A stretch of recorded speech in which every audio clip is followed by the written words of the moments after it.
Poetry.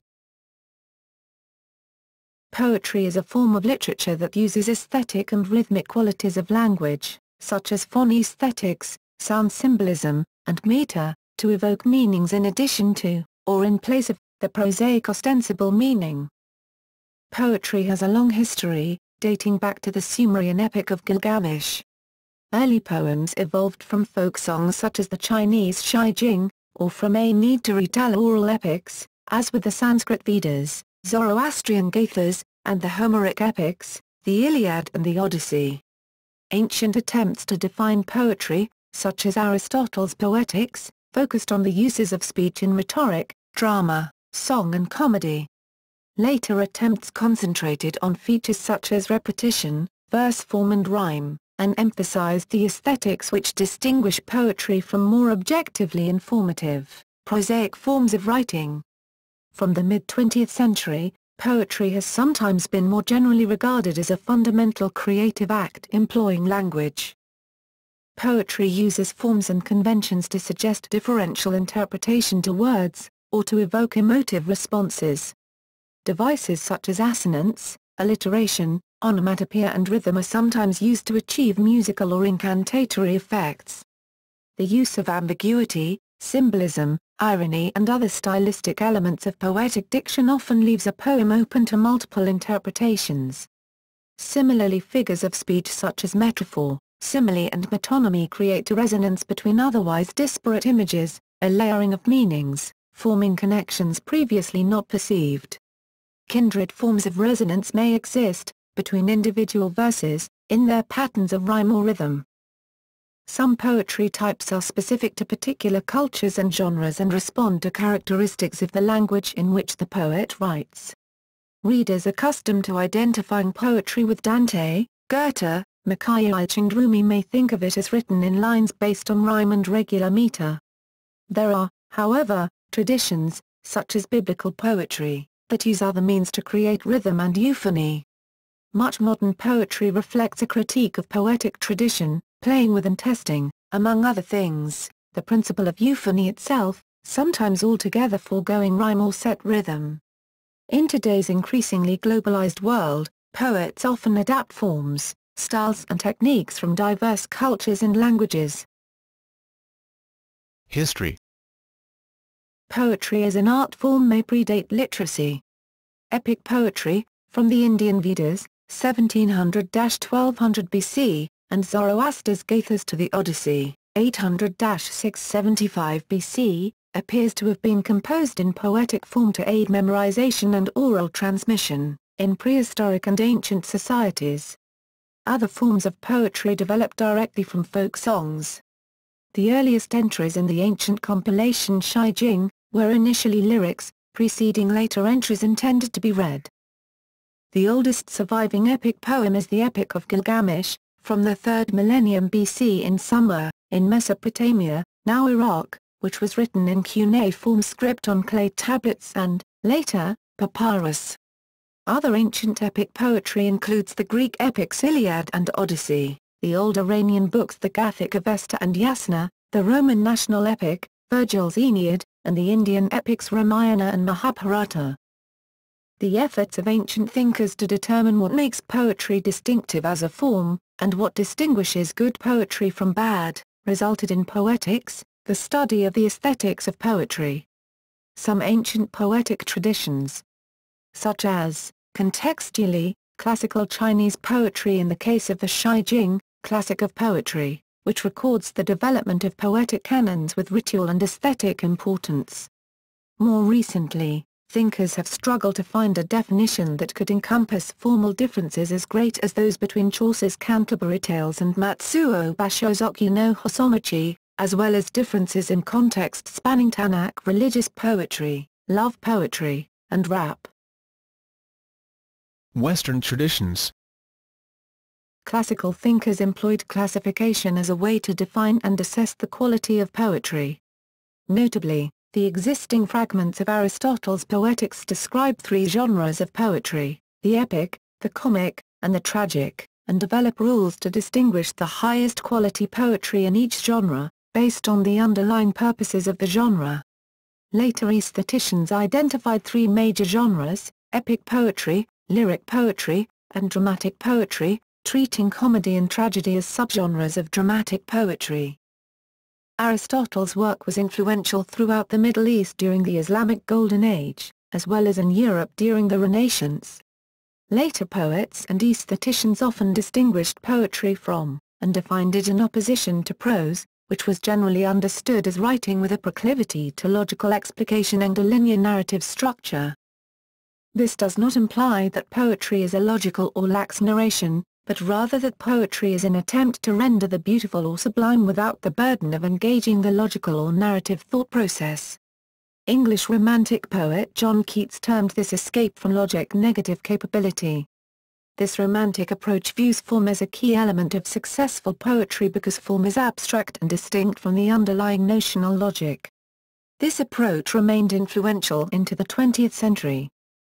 During this period, there was also substantially more interaction among the various poetic traditions, in part due to the spread of European colonialism and the attendant rise in global trade. In addition to a boom in translation, during the Romantic period numerous ancient works were rediscovered. 20th century disputes. Some 20th century literary theorists, relying less on the opposition of prose and poetry, focused on the poet as simply one who creates using language, and poetry as what the poet creates. The underlying concept of the poet as creator is not uncommon, and some modernist poets essentially do not distinguish between the creation of a poem with words, and creative acts in other media. Yet other modernists challenge the very attempt to define poetry as misguided. The rejection of traditional forms and structures for poetry that began in the first half of the 20th century coincided with a questioning of the purpose and meaning of traditional definitions of poetry and of distinctions between poetry and prose, particularly given examples of poetic prose and prosaic poetry. Numerous modernist poets have written in non-traditional forms or in what traditionally would have been considered prose, although their writing was generally infused with poetic diction and often with rhythm and tone established by non-metrical means. While there was a substantial formalist reaction within the modernist schools to the breakdown of structure, this reaction focused as much on the development of new formal structures and syntheses as on the revival of older forms and structures. Recently, postmodernism has come to convey more completely prose and poetry as distinct entities, and also among genres of poetry, as having meaning only as cultural artifacts. Postmodernism goes beyond modernism's emphasis on the creative role of the poet, to emphasize the role of the reader of a text, hermeneutics, and to highlight the complex cultural web within which a poem is read. Today, throughout the world, poetry often incorporates poetic form and diction from other cultures and from the past, further confounding attempts at definition and classification that were once sensible within a tradition such as the Western canon. Elements. Prosody. Prosody is the study of the meter, rhythm, and intonation of a poem. Rhythm and meter are different, although closely related. Meter is the definitive pattern established for a verse, such as iambic pentameter, while rhythm is the actual sound that results from a line of poetry. Prosody also may be used more specifically to refer to the scanning of poetic lines to show meter. Rhythm. The methods for creating poetic rhythm vary across languages and between poetic traditions. Languages are often described as having timing set primarily by accents, syllables, or moras, depending on how rhythm is established, though a language can be influenced by multiple approaches. Japanese is a mora-timed language. Syllable-timed languages include Latin, Catalan, French, Leonese, Galician and Spanish. English, Russian and, generally, German are stress-timed languages. Varying intonation also affects how rhythm is perceived. Languages can rely on either pitch, such as in Vedic Sanskrit or Ancient Greek, or tone. Tonal languages include Chinese, Vietnamese, Lithuanian, and most sub-Saharan languages. Metrical rhythm generally involves precise arrangements of stresses or syllables into repeated patterns called feet within a line. In modern English verse the pattern of stresses primarily differentiate feet, so rhythm based on metre in modern English is most often founded on the pattern of stressed and unstressed syllables, alone or elided. In the classical languages, on the other hand, while the metrical units are similar, vowel length rather than stresses define the metre. Old English poetry used a metrical pattern involving varied numbers of syllables but a fixed number of strong stresses in each line. The chief device of ancient Hebrew biblical poetry, including many of the Psalms, was parallelism, a rhetorical structure in which successive lines reflected each other in grammatical structure, sound structure, notional content, or all three. Parallelism lent itself to antiphonal or call and response performance, which could also be reinforced by intonation. Thus, biblical poetry relies much less on metrical feet to create rhythm, but instead creates rhythm based on much larger sound units of lines, phrases and sentences. Some classical poetry forms, such as Vempa of the Tamil language, had rigid grammars, to the point that they could be expressed as a context-free grammar, which ensured a rhythm. In Chinese poetry, tones as well as stresses create rhythm. Classical Chinese poetics identifies four tones: the level tone, rising tone, departing tone, and entering tone. The formal patterns of metre used in modern English verse to create rhythm no longer dominate contemporary English poetry. In the case of free verse, rhythm is often organized based on looser units of cadence rather than a regular metre. Robinson Jeffers, Marianne Moore, and William Carlos Williams are three notable poets who reject the idea that regular accentual metre is critical to English poetry. Jeffers experimented with sprung rhythm as an alternative to accentual rhythm. Meter. In the Western poetic tradition, meters are customarily grouped according to a characteristic metrical foot and the number of feet per line. The number of metrical feet in a line are described using Greek terminology, tetrameter for 4 feet and hexameter for 6 feet, for example. Thus, iambic pentameter is a meter comprising 5 feet per line, in which the predominant kind of foots is the iamb. This metric system originated in ancient Greek poetry, and was used by poets such as Pindar and Sappho, and by the great tragedians of Athens. Similarly, dactylic hexameter comprises 6 feet per line, of which the dominant kind of foots is the dactyl. Dactylic hexameter was the traditional meter of Greek epic poetry, the earliest extant examples of which are the works of Homer and Hesiod. Iambic pentameter and dactylic hexameter were later used by a number of poets, including William Shakespeare and Henry Wadsworth Longfellow, respectively.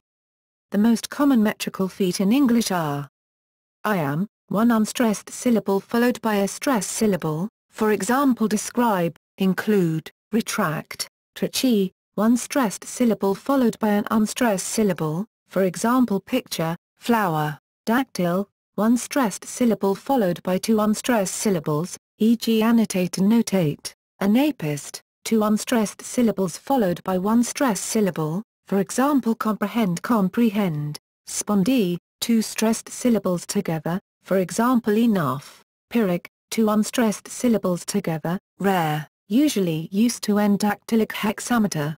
There are a wide range of names for other types of feet, right up to a choriamb, a 4-syllable metric foot with a stressed syllable followed by 2 unstressed syllables and closing with a stressed syllable. The choriamb is derived from some ancient Greek and Latin poetry. Languages which utilize vowel length or intonation rather than or in addition to syllabic accents in determining meter, such as Ottoman Turkish or Vedic, often have concepts similar to the iamb and dactyl to describe common combinations of long and short sounds. Each of these types of feet has a certain feel, whether alone or in combination with other feet. The iamb, for example, is the most natural form of rhythm in the English language, and generally produces a subtle but stable verse. Scanning meter can often show the basic or fundamental pattern underlying a verse, but does not show the varying degrees of stress, as well as the differing pitches and lengths of syllables. There is debate over how useful a multiplicity of different feet is in describing meter. For example, Robert Pinsky has argued that while dactyls are important in classical verse, English dactylic verse uses dactyls very irregularly and can be better described based on patterns of iambs and anapaests, feet which he considers natural to the language. Actual rhythm is significantly more complex than the basic scanned metre described above, and many scholars have sought to develop systems that would scan such complexity.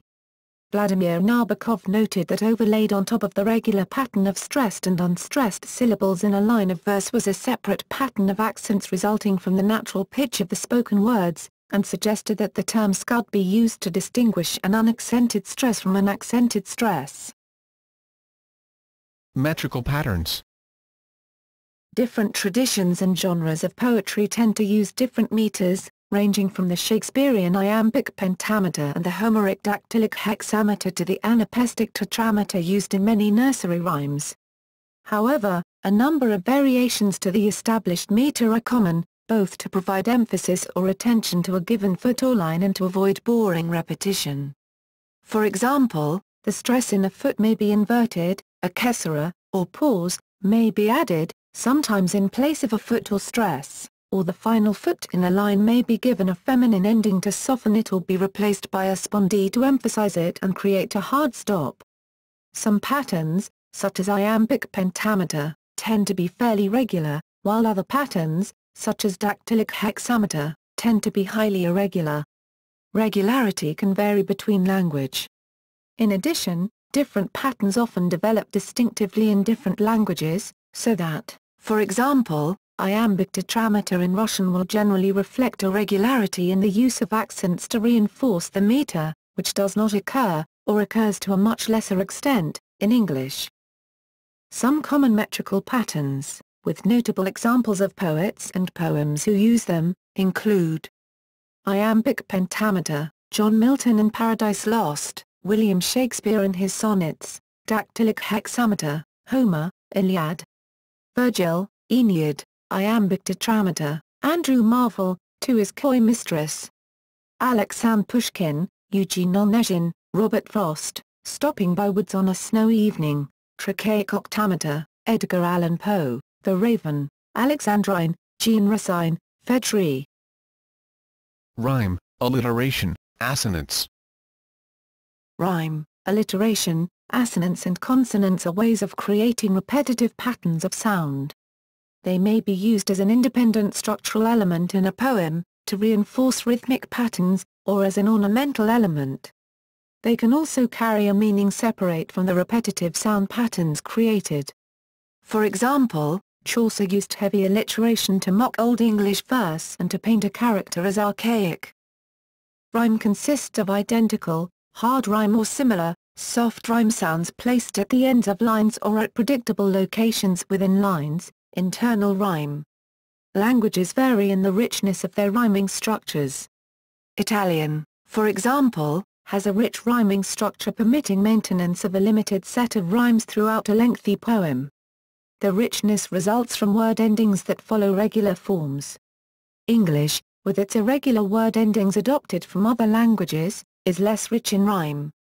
The degree of richness of a language's rhyming structures plays a substantial role in determining what poetic forms are commonly used in that language.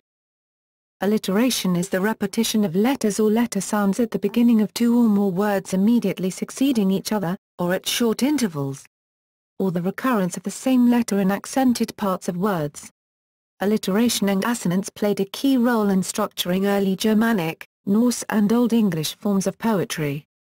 The alliterative patterns of early Germanic poetry interweave meter and alliteration as a key part of their structure, so that the metrical pattern determines when the listener expects instances of alliteration to occur. This can be compared to an ornamental use of alliteration in most modern European poetry, where alliterative patterns are not formal or carried through full stanzas. Alliteration is particularly useful in languages with less rich rhyming structures. Assonance, where the use of similar vowel sounds within a word rather than similar sounds at the beginning or end of a word, was widely used in skaldic poetry, but goes back to the Homeric epic. Because verbs carry much of the pitch in the English language, assonance can loosely evoke the tonal elements of Chinese poetry and so is useful in translating Chinese poetry. Consonance occurs where a consonant sound is repeated throughout a sentence without putting the sound only at the front of a word. Consonance provokes a more subtle effect than alliteration and so is less useful as a structural element. Rhyming schemes. In many languages, including modern European languages and Arabic, poets use rhyme and set patterns as a structural element for specific poetic forms, such as ballads, sonnets and rhyming couplets. However, the use of structural rhyme is not universal even within the European tradition. Much modern poetry avoids traditional rhyme schemes. Classical Greek and Latin poetry did not use rhyme. Rhyme entered European poetry in the High Middle Ages, in part under the influence of the Arabic language in Al-Andalus, modern Spain. Arabic language poets used rhyme extensively from the first development of literary Arabic in the 6th century, as in their long, rhyming qasidas. Some rhyming schemes have become associated with a specific language, culture or period, while other rhyming schemes have achieved use across languages, cultures or time periods. Some forms of poetry carry a consistent and well-defined rhyming scheme, such as the chant royal or the rubaiyat, while other poetic forms have variable rhyme schemes. Most rhyme schemes are described using letters that correspond to sets of rhymes, so if the first, second and fourth lines of a quatrain rhyme with each other and the third line does not rhyme, the quatrain is said to have an AABA rhyme scheme. This rhyme scheme is the one used, for example, in the rubaiyat form. Similarly, an ABBA quatrain, what is known as enclosed rhyme, is used in such forms as the Petrarchan sonnet. Some types of more complicated rhyming schemes have developed names of their own, separate from the ABC convention, such as the Atava rima and Tatsa rima. The types and use of differing rhyming schemes is discussed further in the main article.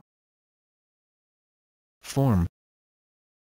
Poetic form is more flexible in modernist and postmodernist poetry, and continues to be less structured than in previous literary eras. Many modern poets eschew recognizable structures or forms, and write in free verse. But poetry remains distinguished from prose by its form. Some regard for basic formal structures of poetry will be found in even the best free verse, however much such structures may appear to have been ignored. Similarly, in the best poetry written in classic styles there will be departures from strict form for emphasis or effect.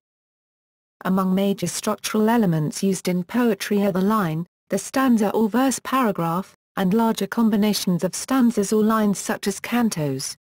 Also sometimes used are broader visual presentations of words and calligraphy.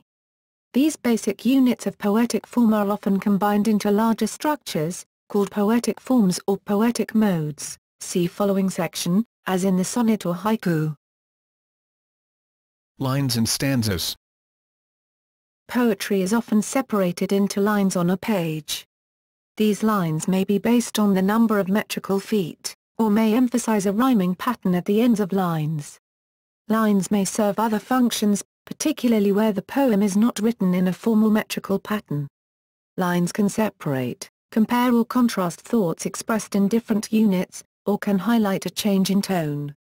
See the article on line breaks for information about the division between lines. Lines of poems are often organized into stanzas, which are denominated by the number of lines included. Thus a collection of 2 lines is a couplet, or distich, 3 lines a triplet, or tercet, 4 lines a quatrain, and so on. These lines may or may not relate to each other by rhyme or rhythm. For example, a couplet may be 2 lines with identical meters which rhyme, or 2 lines held together by a common meter alone. Other poems may be organized into verse paragraphs, in which regular rhymes with established rhythms are not used, but the poetic tone is instead established by a collection of rhythms, alliterations, and rhymes established in paragraph form. Many medieval poems were written in verse paragraphs, even where regular rhymes and rhythms were used. In many forms of poetry, stanzas are interlocking, so that the rhyming scheme or other structural elements of one stanza determine those of succeeding stanzas. Examples of such interlocking stanzas include, for example, the ghazal and the villanelle, where a refrain, or, in the case of the villanelle, refrains, is established in the first stanza which then repeats in subsequent stanzas. Related to the use of interlocking stanzas is their use to separate thematic parts of a poem. For example, the strophe, antistrophe and epod of the ode form are often separated into one or more stanzas. In some cases, particularly lengthier formal poetry such as some forms of epic poetry, stanzas themselves are constructed according to strict rules and then combined. In skaldic poetry, the Drottningvalet stanza had 8 lines, each having 3 lifts produced with alliteration or assonance. In addition to 2 or 3 alliterations, the odd-numbered lines had partial rhyme of consonants with dissimilar vowels, not necessarily at the beginning of the word. The even lines contained internal rhyme in set syllables, not necessarily at the end of the word. Each half-line had exactly 6 syllables, and each line ended in a trichie. The arrangement of Drottningvalets followed far less rigid rules than the construction of the individual Drottningvalets. Visual presentation. Even before the advent of printing, the visual appearance of poetry often added meaning or depth. Acrostic poems conveyed meanings in the initial letters of lines or in letters at other specific places in a poem. In Arabic, Hebrew and Chinese poetry, the visual presentation of finely calligraphed poems has played an important part in the overall effect of many poems.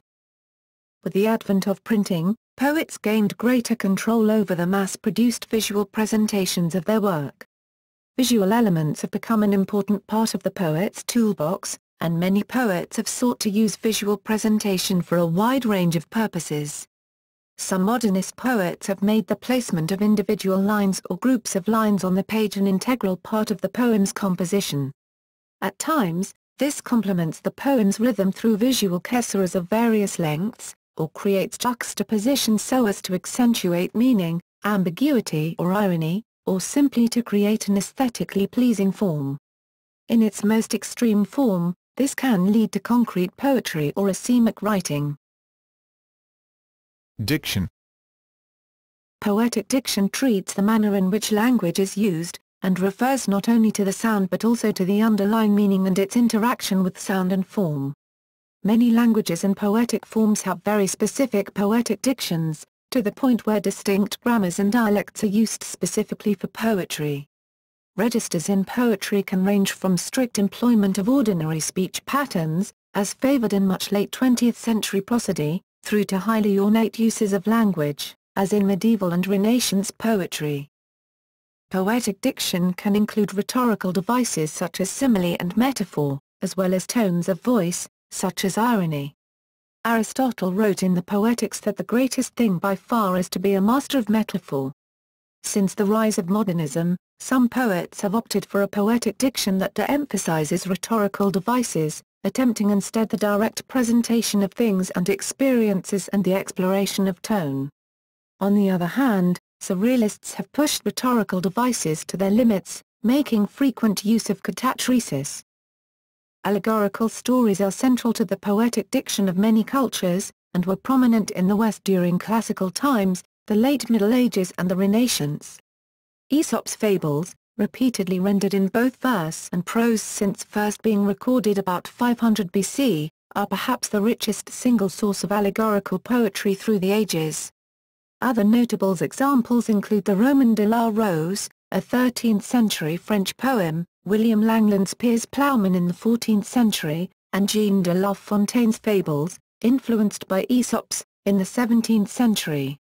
Rather than being fully allegorical, however, a poem may contain symbols or allusions that deepen the meaning or effect of its words without constructing a full allegory.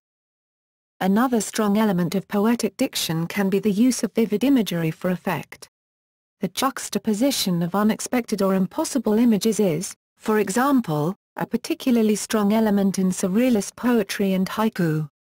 Vivid images are often endowed with symbolism or metaphor. Many poetic dictions use repetitive phrases for effect, either a short phrase, such as Homer's rosy-fingered dawn, or the wine-dark sea, or a longer refrain. Such repetition can add a somber tone to a poem, or can be laced with irony as the context of the words changes. Forms. Specific poetic forms have been developed by many cultures. In more developed, closed or received poetic forms, the rhyming scheme, meter and other elements of a poem are based on sets of rules, ranging from the relatively loose rules that govern the construction of an elegy to the highly formalized structure of the ghazal or villanelle. Described below are some common forms of poetry widely used across a number of languages. Additional forms of poetry may be found in the discussions of poetry of particular cultures or periods and in the glossary. Sonnet. Among the most common forms of poetry through the ages is the sonnet, which by the 13th century was a poem of 14 lines following a set rhyme scheme and logical structure.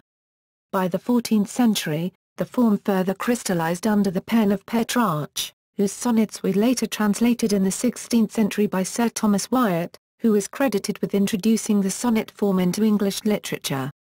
A sonnet's first 4 lines typically introduce the topic, the second elaborates and the third posits a problem. The couplet usually, but not always, includes a twist, or an afterthought. A sonnet usually follows an ABABCDCDEFEFGG rhyme pattern. The sonnet's conventions have changed over its history, and so there are several different sonnet forms. Traditionally, in sonnets English poets use iambic pentameter, the Spenserian and Shakespearean sonnets being especially notable. In the Romance languages, the hentasyllable and alexandrine are the most widely used meters, though the Petrarchan sonnet has been used in Italy since the 14th century. Sonnets are particularly associated with love poetry, and often use a poetic diction heavily based on vivid imagery, but the twists and turns associated with the move from octave to sestet and to final couplet make them a useful and dynamic form for many subjects. Shakespeare's sonnets are among the most famous in English poetry, with 20 being included in the Oxford Book of English Verse. She. She, traditional Chinese, she. Simplified Chinese, she. Pinyin, she. Wade Giles, she, is the main type of classical Chinese poetry. Within this form of poetry the most important variations are folk song-styled verse, yufu, old-style verse, gushi, modern-style verse, jintishi. In all cases, rhyming is obligatory. The yufu is a folk ballad or a poem written in the folk ballad style, and the number of lines and the length of the lines could be irregular. For the other variations of she poetry, generally either a 4-line, quatrain, or jurezhu, or else an 8-line poem is normal. Either way with the even-numbered lines rhyming. The line length is scanned by according number of characters, according to the convention that one character equals one syllable, and are predominantly either 5 or 7 characters long, with a kesra before the final 3 syllables. The lines are generally end-stopped, considered as a series of couplets, and exhibit verbal parallelism as a key poetic device. The old-style verse, gushi, is less formally strict than the jintishi, or regulated verse, which, despite the name new-style verse actually had its theoretical basis laid as far back to Shen Yu, in the 5th or 6th century, although not considered to have reached its full development until the time of Chen Xiang, 661–702, a good example of a poet known for his gushi poems as Li Bai. Among its other rules, the jintishi rules regulate the tonal variations within a poem, including the use of set patterns of the 4 tones of Middle Chinese. The basic form of jintishi, lushi, has 8 lines in 4 couplets, with parallelism between the lines in the second and third couplets. The couplets with parallel lines contain contrasting content but an identical grammatical relationship between words. Jintishi often have a rich poetic diction, full of allusion, and can have a wide range of subject, including history and politics. One of the masters of the form was Du Fu, who wrote during the Tang dynasty, 8th century. Villanelle. The villanelle is a 19-line poem made up of 5 triplets with a closing quatrain. The poem is characterized by having 2 refrains, initially used in the first and third lines of the first stanza, and then alternately used at the close of each subsequent stanza until the final quatrain, which is concluded by the 2 refrains. The remaining lines of the poem have an A-B alternating rhyme. The villanelle has been used regularly in the English language since the late 19th century by such poets as Dylan Thomas, W. H. Auden, and Elizabeth Bishop. Tanka. Tanka is a form of unrhymed Japanese poetry, with 5 sections totaling 31 onji, phonological units identical to moire, structured in a 5-7-5-7-7 pattern. There is generally a shift in tone and subject matter between the upper 5-7-5 phrase and the lower 7-7 phrase. Tanka were written as early as the Ashoka period by such poets as Kakinomoto no Hitomaro, at a time when Japan was emerging from a period where much of its poetry followed Chinese form. Tanka was originally the shorter form of Japanese formal poetry, which was generally referred to as waka, and was used more heavily to explore personal rather than public themes. By the 10th century, tanka had become the dominant form of Japanese poetry, to the point where the originally general term waka, Japanese poetry, came to be used exclusively for tanka. Tanka is still widely written today. Haiku. Haiku is a popular form of unrhymed Japanese poetry, which evolved in the 17th century from the hokku, or opening verse of a ranku. Generally written in a single vertical line, the haiku contains 3 sections totaling 17 onji, structured in a 5-7-5 pattern. Traditionally, haiku contain a kurji, or cutting word, usually placed at the end of one of the poem's 3 sections, and a kyogo, or season word. The most famous exponent of the haiku was Matsuo Basho, 1644–1694. An example of his writing. Ode. Odes were first developed by poets writing in ancient Greek, such as Pindar, and Latin, such as Horace. Forms of odes appear in many of the cultures that were influenced by the Greeks and Latins. The ode generally has 3 parts, a strophe, an antistrophe, and an epod. The antistrophes of the ode possess similar metrical structures and, depending on the tradition, similar rhyme structures. In contrast, the epod is written with a different scheme and structure. Odes have a formal poetic diction, and generally deal with a serious subject. The strophe and antistrophe look at the subject from different, often conflicting, perspectives, with the epod moving to a higher level to either view or resolve the underlying issues. Odes are often intended to be recited or sung by 2 choruses, or individuals, with the first reciting the strophe, the second the antistrophe, and both together the epod. Over time, differing forms for odes have developed with considerable variations in form and structure, but generally showing the original influence of the Pindaric or Horatian ode.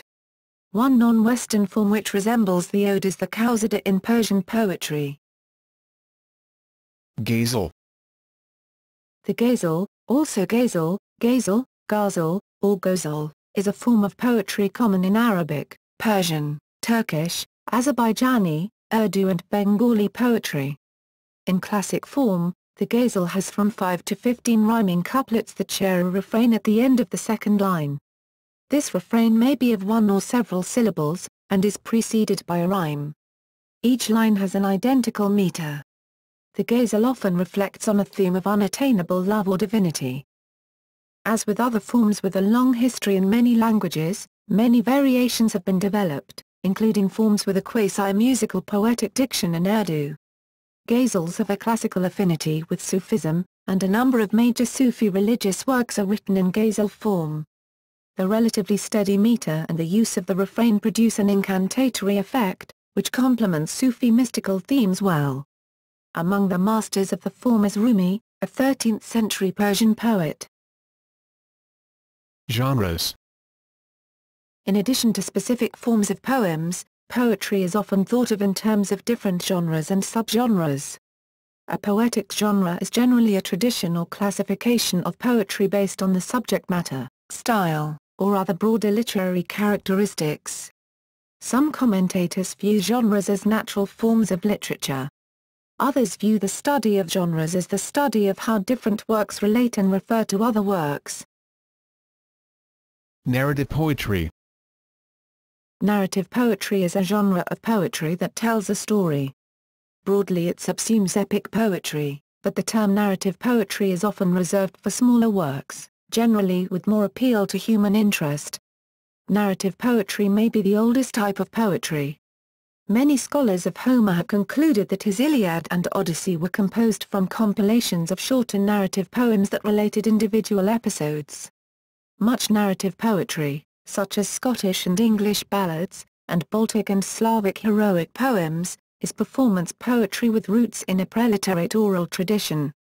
It has been speculated that some features that distinguish poetry from prose, such as metre, alliteration and kennings, once served as memory aids for bards who recited traditional tales. Notable narrative poets have included Ovid, Dante, Juan Ruiz, Chaucer, William Langland, Louis de Camões, Shakespeare, Alexander Pope, Robert Burns, Fernando de Rojas, Adam Mickiewicz, Alexander Pushkin, Edgar Allan Poe and Alfred Tennyson. Epic poetry. Epic poetry is a genre of poetry, and a major form of narrative literature. This genre is often defined as lengthy poems concerning events of a heroic or important nature to the culture of the time. It recounts, in a continuous narrative, the life and works of a heroic or mythological person or group of persons.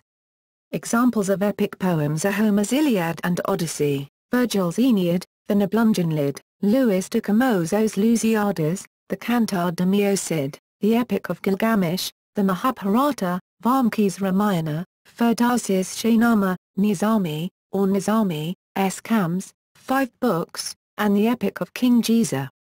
While the composition of epic poetry, and of long poems generally, became less common in the West after the early 20th century, some notable epics have continued to be written. Derek Walcott won a Nobel Prize to a great extent on the basis of his epic, Omeros. Dramatic poetry.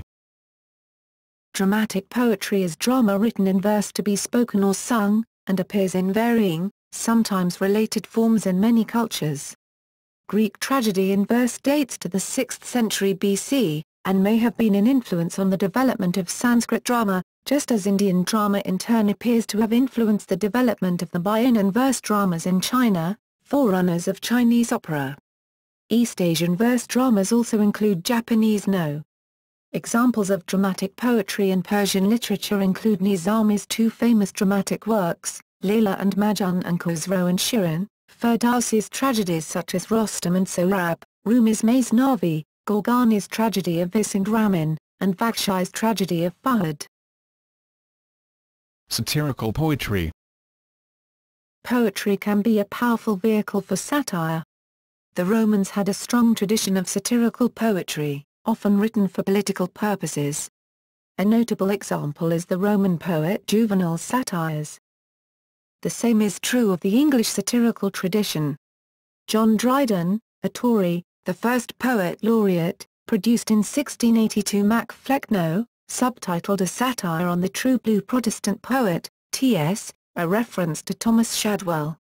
Another master of 17th-century English satirical poetry was John Wilmot, 2nd Earl of Rochester. Satirical poets outside England include Poland's Ignacy Krasicki, Azerbaijan's Saber and Portugal's Manuel Maria Barbosa do Bocage. Light poetry. Light poetry, or light verse, is poetry that attempts to be humorous. Poems considered light are usually brief, and can be on a frivolous or serious subject, and often feature word play, including puns, adventurous rhyme and heavy alliteration.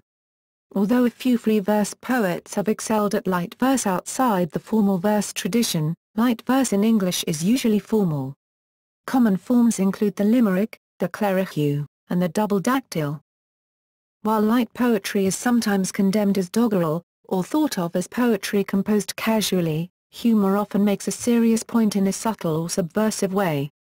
Many of the most renowned serious poets have also excelled at light verse. Notable writers of light poetry include Lewis Carroll, Ogden Nash, X. J. Kennedy, Willard O'Respy, and Wendy Cope. Lyric poetry. Lyric poetry is a genre that, unlike epic and dramatic poetry, does not attempt to tell a story but instead is of a more personal nature. Poems in this genre tend to be shorter, melodic, and contemplative. Rather than depicting characters and actions, It portrays the poet's own feelings, states of mind, and perceptions. Notable poets in this genre include John Donne, Gerard Manley Hopkins, and Antonio Machado. Elegy. An elegy is a mournful, melancholy or plaintive poem, especially a lament for the dead or a funeral song. The term elegy, which originally denoted a type of poetic metre, elegiac metre, commonly describes a poem of mourning. An elegy may also reflect something that seems to the author to be strange or mysterious. The elegy, as a reflection on a death, on a sorrow more generally, or on something mysterious, may be classified as a form of lyric poetry.